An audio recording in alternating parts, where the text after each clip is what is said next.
Right, so the first thing I want to tell you to do is to just breathe, okay, and just calm down. If you're watching this video, it's highly likely you're watching this sort of the night before results day, and that's pretty much why I made this video. If you don't know who I am, I'm a third year medical student going into my fourth year now at Imperial College London. So I had my results day about 4 or 5 years ago now. And I'm doing this video because I've done videos like this in the past every year, and it's just a video to calm you guys down, to tell you the honest reality of what results day is like, and also to hopefully make you panic slightly less. So if you want to grab a cup of tea, if you want to sit down and have a chill video, you're more than welcome to. I'll be here for the next 10 minutes and let's talk about how to prepare for results day and also what it's actually like. You'll have seen a lot of videos on results day, and you'll have seen a lot of sort of reaction videos and what it was like opening my A-level results, and most of them are great. A lot of them are going to be sort of exaggerated slightly because exaggerated videos do well, and in all reality, results day is a little bit of an anticlimax. For most people, and I'd say for 90% of people, it's a very happy day. Most people get their grades and are happy and move on with life. For a small number of people, it might force you to reconsider your options. It's not really a bad day for anyone. You know, in 2 days' time, you're going to be moving forward with life, and this is going to be a memory. If you don't get into the uni with your grades, it's normally just UCAS telling you you'd probably be better suited to this university. And out of everyone I've spoken to who hasn't got their grades, literally I think everyone, 99% of people I've spoken to have said they are more than happy with the university they ended up with going to. So hopefully that just calms you down a little bit. But you've come here to know what to do the day before and how to prepare. So preparing for the day before your A-level results day is going to require a fair amount of preparation. Ideally, you want to know what your first choice is and what your second choice is. So you should know that already, and if you don't, go and double check that.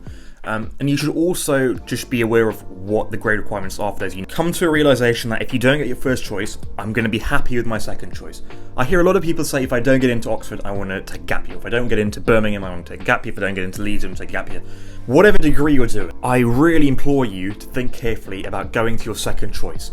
Not only will you put yourself back a year, and gap years are great, there's nothing against a gap year, you know, you can do amazing things with a gap year, but if you've got a second choice lined up, that's normally fine. Just because it's not, you know, Oxford, it doesn't mean that your career is going to be any different. Still, by putting in an amount of good work at university, get an amazing degree at the end of it, and get a great career. So it doesn't matter if you don't get your first choice necessarily.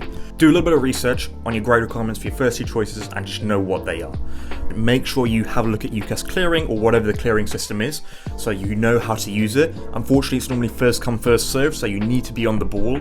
So make sure the day before you've had a look at clearing, you know how to get on it, maybe save it, the website somewhere, so that in the morning it's easy to access, and yeah, just do everything that you need to do so that on the day there's no panic. Have a look at clearing choices. Think about, you know, if I don't get either of my first two, what are the options for me? So what kind of clearing choices do I want to go into? That's really what you can do. Apart from that, stop watching YouTube and looking at reaction videos. They're not going to help you at all. They will just panic you. I'm saying this from my point of view. I did this the night before and it just made me stressed for no reason, because realistically you watch these videos and you're not going to gain anything. Most of the videos are going to be about people getting the grades they want. People are only going to post videos if they get 3 A stars or 2 A stars and an A. No one's going to post a video if they don't get what they want. That's the reality of it. So what you're watching are selected videos of people who've got what they want, which I didn't think is very helpful because it's just going to stress you out. The best thing to do, get an early night to sleep. Just don't stick around late at night watching reaction videos. I know it's hard to do because it's so tempting to just go and watch that one video that's going to come up at the end of my video and it's going to be recommended to you in your list.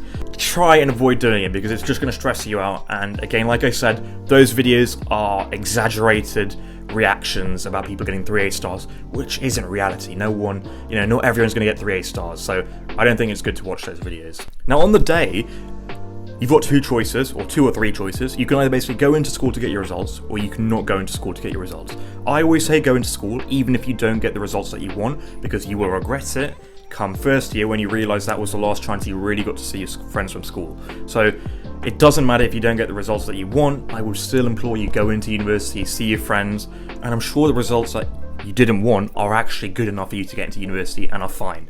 Most people want 3 A's and then get 2 A's and a B and start to say, well, that's the end of the world. Normally that's fine. 2 A's and a B is perfectly fine. It'll get you into most universities, most degrees, and you'll be absolutely okay. And also, after you go to university, no one asks you about your A-levels. I actually can't remember what I got in my A-levels now, like exactly, or my GCSEs. Like, I can't even remember what GCSE I took. So those things are such distant memories when you start university that they don't matter. So don't worry about that.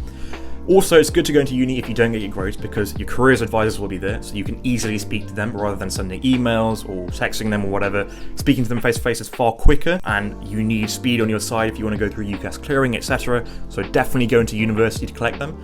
But if you want to open the results at home before I go in, that's great. That's what I did. I opened my results online and then went in, just so it wasn't a major shock.